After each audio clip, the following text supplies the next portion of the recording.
Hello, everyone. Thank you guys so much for joining me tonight. Today, we're going to be talking about setting goals, doing the hard things, and figuring out why it is so difficult for us to sometimes stay on task. Now, I wrote down a couple of things, but before we get into this, please like and subscribe if you've been here more than once, if you've been here more than twice, if you find yourself coming back often, it's about time to hit that subscribe button. So you never miss out. You're the first one.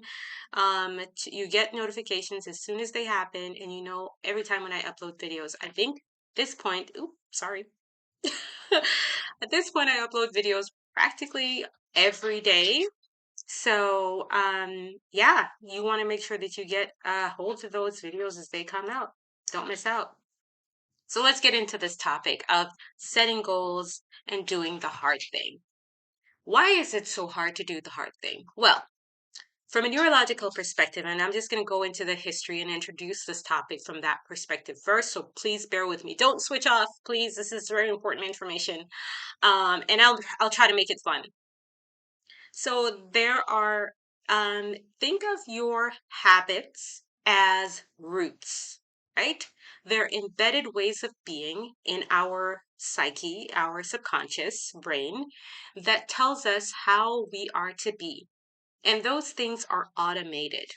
They're scientifically automated in the brain that when we have a certain thought pattern, or when we want to do a task, or when we are confronted with a situation, that we respond in this particular way.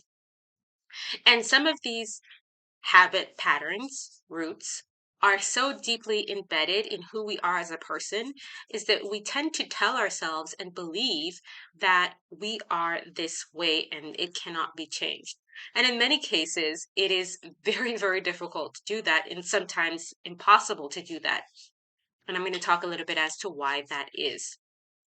But it is not impossible to uproot those ways of being and plant new seeds of being in place of those old ways of being. Now, the tricky part becomes replacing a very strong root with a simple seed. Now, imagine if this was the big habit, the way of being, and this little part of my finger was the new habit that you want to put in place of it. This thing here is very, very, very domineering in its formation of your being compared to the small seed that needs nurturing and growing. So you want to be constantly aware of developing habit patterns and environmental reminders. I'm going to get into that too, to nurture the smaller part or the smaller way of being to replace the bigger root while still taking off and chipping away at the very small part, the very small parts of the bigger tree in order to weaken this habit pattern and give the energy from that to the small way of being. Now, I'm going to get into very, very extensive detail as to how to do that on a regular basis, a little bit in this video, but I have an entire series of lectures and suggestions as to how to do this in more detail. So if you're interested in doing that, you can go over to my Patreon. That is going to be divulged into a great length. And it is something that is also very personal and varies in approach from person to person because the human brain and ways of being is so amazing that some people get it very quickly and some people might not, depending on what their past situation is. So, I have a lot of notes to cover, so let's just get into the second part. So, the first thing you want to do is figure out what is important to you. What is important to you? This might come as a one-time self-reflection process where you sit and discuss with a friend, family members, people you trust and whose opinion you value, or maybe just sit alone and start to pay attention as to what are some of the things that you are drawn to. And I'm not talking about your cell phone. Maybe movies or books or things that bring you real, genuine joy that give an impression on you in such a way that is super, super lasting, right? So figure out what's important to you. Be aware of the second thing would then be to be aware of some of the excuses and limitations that you tend to want to nurture as a way of explaining away why you have not been able to reach the goals that you've set. This is important feedback for everyone because I feel like sometimes I've noticed, actually, not I feel, I've noticed with people is that the second thing, almost the second or the third thing that always happens when we talk about not being able to accomplish our goals is explain why. And in many cases, very much attached to the story that goes along with that why. We might not have enough money. We might tell ourselves we don't have enough time. We don't want to admit that there is a possibility because there is some amount of fear linked to the possibility of getting to where we want to be that we had not been able to overcome. And this fear will only we will only recognize if we stop making excuses and be honest about the fact that we're fighting to be limited in our capacity. When we do that, it is so freeing and liberating. It might seem like, oh, if I admit that I'm just making an excuse, I'm somehow a bad person or I'm doing something wrong. No, you're a human being, and admitting that you make mistakes or that you are in these negative ways of being is quite common and normal, but it does not have to be that way. And that's the lesson that is important to learn, that just because it is so doesn't mean it has to be so. And the reason why we feel like it has to be so is there is a very strong connection of fear between our fighting for our limitations and staying where we are versus actually setting goals and achieving them. And those fears, the reason for those fears are varying from individual to individual. There are many reasons as to why people are afraid. Some people are afraid of being super successful because it means something unknown for them. Some people are extremely afraid of failing and they have a fear of failure.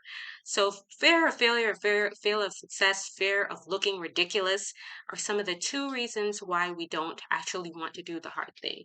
And you have to be able to acknowledge that. So this reflection process, number 3 and 4, are handling your fears, dealing with them, acknowledging them, and really admitting to yourself that you're afraid of looking ridiculous.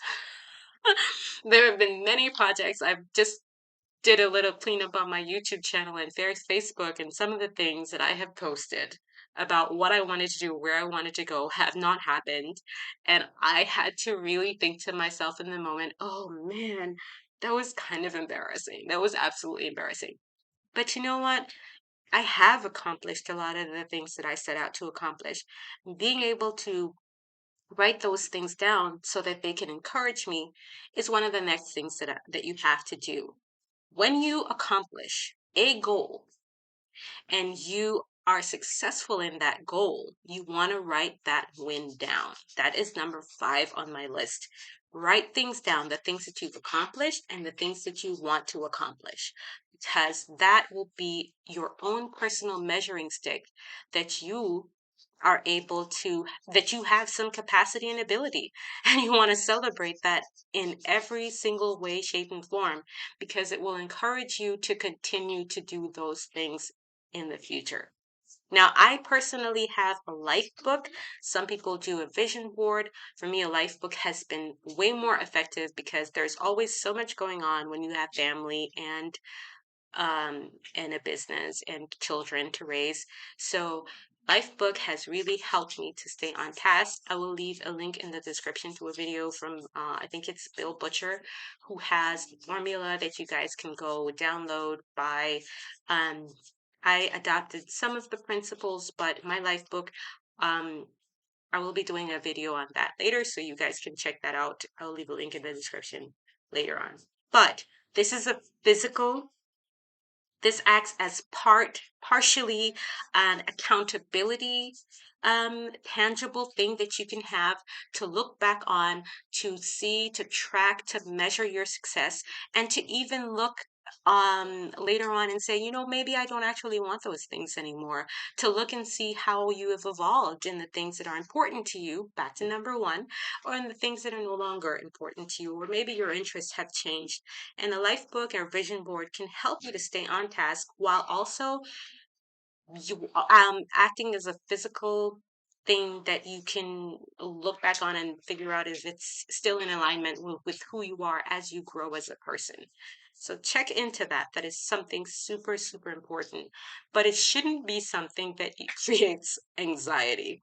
I know when we have set a goal and we tell ourselves specifically, I need to accomplish this goal within a month. Um, we can get a little bit anxious if we see that the time is coming up and we have not accomplished it or we're not exactly where we want to be.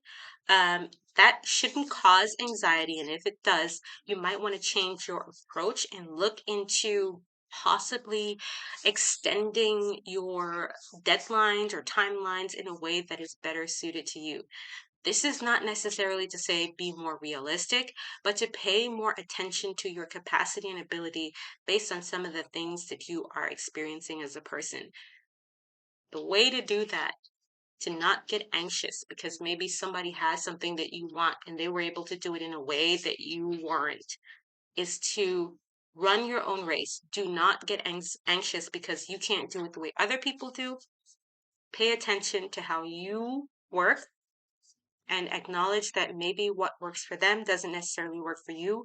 Running your own race is super, super important. A part of that running your race is to know running your own race is to know that information, whether it be from a friend or from social media or from a library or any other research information, should not function as your enemy. It should function as your friend. We live in a day and age where um, there is so much information out there. You can easily get overwhelmed.